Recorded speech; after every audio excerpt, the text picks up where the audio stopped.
Imagine an ordinary rented house on a quiet Midwestern street, its small rooms crowded with family photos, toys, and secondhand furniture. Now imagine police officers, social workers, and hospital staff refusing to go back inside that house, saying they were afraid of what was in there. In 2012, in Gary, Indiana, that house existed. According to official reports, it was a place where a child walked backward up a wall, where unseen footprints appeared in fresh dust, and where hardened professionals said, in writing, that something supernatural might be attacking a single mother and her 3 children. This is the documented story of Latoya Ammons, her family, and the small rental that tabloids called a demon house, a case so disturbing that even the police chief and the local Catholic Church took it seriously. If you think you don't believe in possession, listen to what these people said they saw, and then decide whether the horror was in the house or in the minds of everyone who stepped through its door.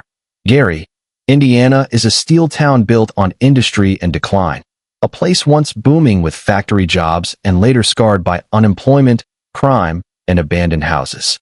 By 2011, the city's population had fallen sharply, and many neighborhoods were quiet, run down, and cheap to rent.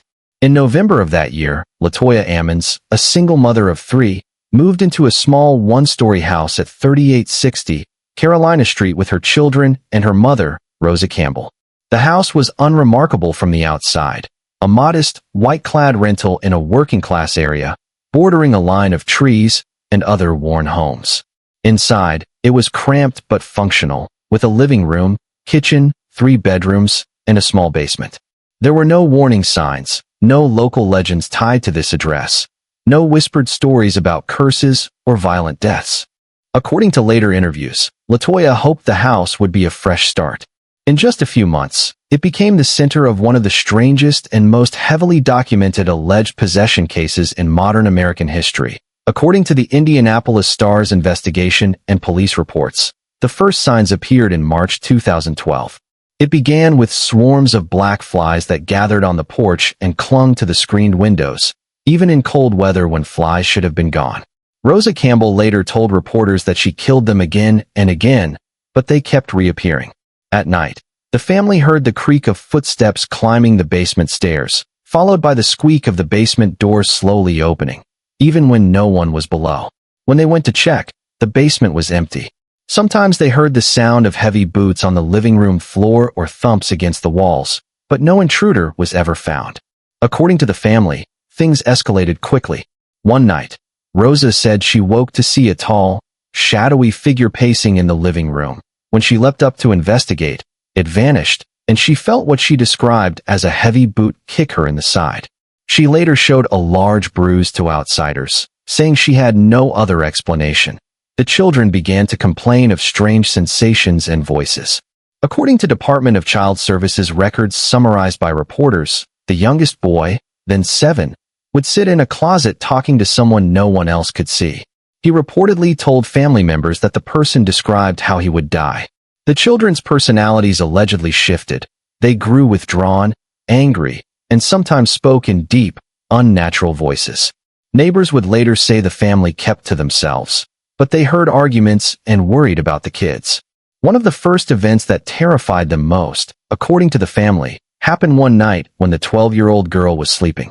They claimed they saw her body rise from the mattress and hover, unconscious, several feet in the air. Rosa and Latoya said they surrounded her bed, praying, until the girl finally came down. According to their accounts, the girl remembered nothing afterward.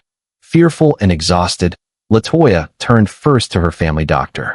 Medical notes later obtained by journalists described the children as suffering from possible delusions and hallucinations, but they also recorded something else, that the family insisted they were under attack by spirits.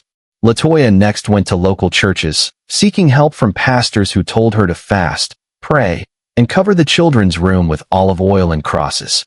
She said she followed their advice, but the phenomena grew worse. In April 2012, the situation drew the attention of Indiana's Department of Child Services after a report was made that the children were missing school and might be abused. A DCS family case manager, Valerie Washington, was assigned to investigate. According to her official report, when she visited the home with a Gary police officer, she found the house cold and tense.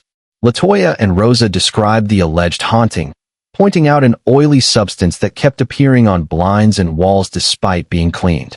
The officer and case manager reportedly wiped it away and watched it return, shining and slick, with no obvious source.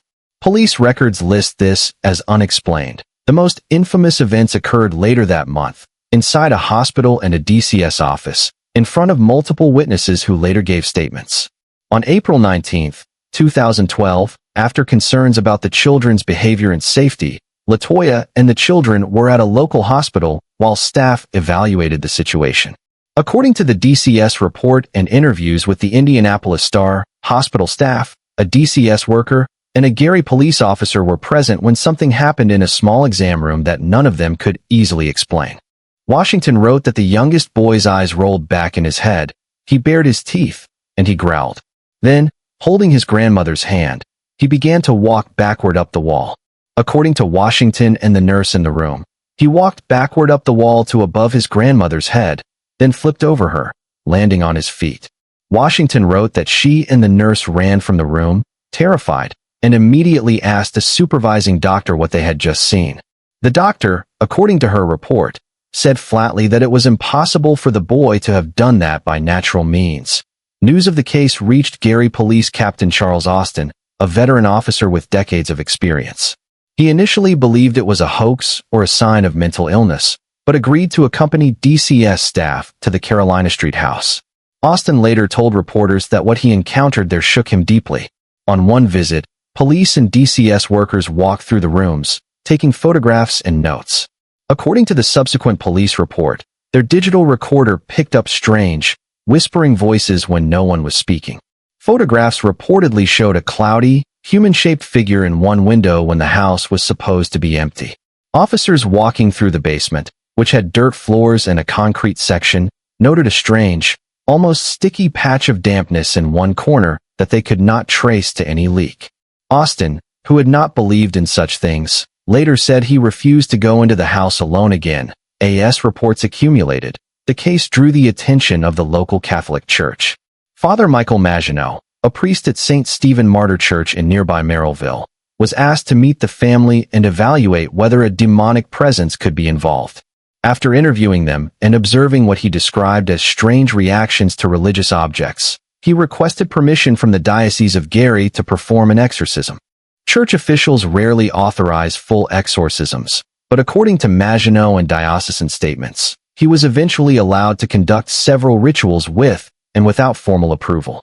Some were held in his church office. At least one was performed in a hospital room after doctors agreed to let him work with Latoya. Maginot later told journalists that during these rites, Latoya would convulse, curse, and react violently to holy water and prayers, which he interpreted as signs of possession. Meanwhile, the state removed the children from Latoya's custody for several months, arguing in court that their exposure to the claimed demonic activity and intense religious interventions might be harming them. During supervised visits, caseworkers documented more disturbing behavior. One boy staring into nowhere and growling, the girl complaining of being choked by unseen hands, and the children threatening to kill staff in strange, flat tones. Some of this, doctors suggested, could be explained by stress, trauma, or learned behavior. Others present were not convinced it was only psychological. In any haunting story, there is usually one moment people cannot forget. For the Ammons case, that moment sits in the sterile light of a hospital exam room, under buzzing fluorescent tubes and the faint hiss of a wall vent.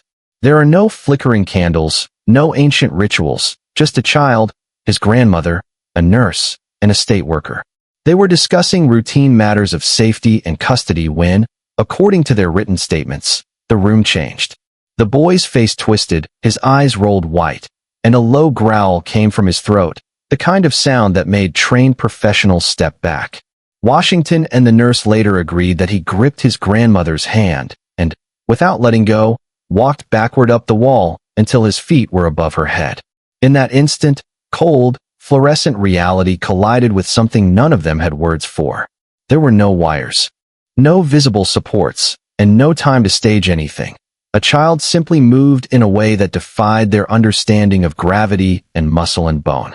They are AN.AS word spread through informal channels and later through formal media coverage. The Carolina Street house became infamous.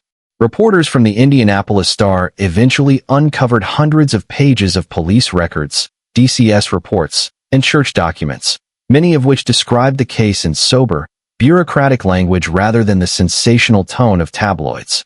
Those dry lines of text speak of strange footprints in dust, unidentified fluids, children with bizarre behavior, and seasoned officers who refused to return to the property after dark.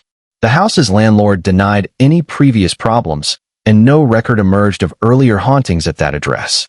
Still, the Ammons family eventually moved out, saying they could no longer endure what was happening. In 2013, after the family left, police continued to receive visitors and trespassers drawn by rumors of the demon house. Eventually, Paranormal television host Zach Bagans bought the property, reportedly sight unseen, after hearing about the case. He filmed a documentary there, also titled Demon House, claiming he and his crew experienced disturbing phenomena while staying inside. What remains after the headlines fade are the people who walked through that house and say they were changed by it. Latoya Ammons has kept much of her life private since leaving Gary, but reports suggest she continued to work with clergy and focus on keeping her family grounded in faith. Her mother, Rosa, has repeated her story to journalists years later, her voice steady but filled with a weary conviction that something evil hunted them. Officers like Charles Austin described sleepless nights, unexplained problems with electronics, and a lingering sense that they had brushed against something profoundly wrong. Psychologists point to stress, suggestion, and shared belief. Priests point to demons. Police point to the few things they still cannot explain. The official files remain, cold and clinical, describing bruises, growls, and a boy walking backward up a wall. The house is gone, the questions it raised are not.